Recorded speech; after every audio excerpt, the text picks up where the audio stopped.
Една од главните дилеми по трагедијата во Кочани е како е можно фирмата која раководела со дискотеката да функционира со блокирана сметка 5 години.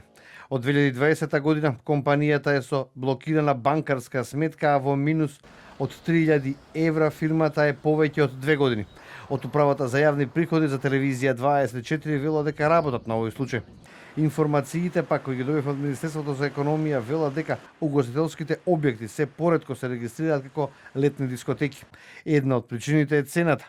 Поради поевтината лиценца за кабаре, најголем дел од клубовите кои работеле до доцните ноќни часови биле регистрирани како кабаре клубови.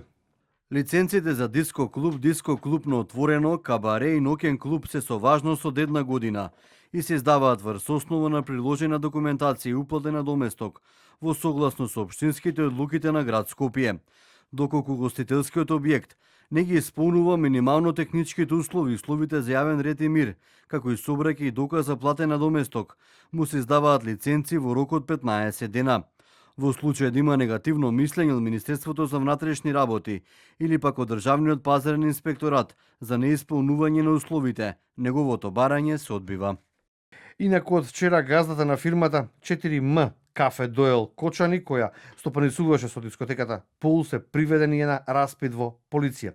По наредба на јавен обвинител, ќе се чешла домот на сопственикот на дискотеката, како и во службените простории на книговодственото биро кој одговорното лице.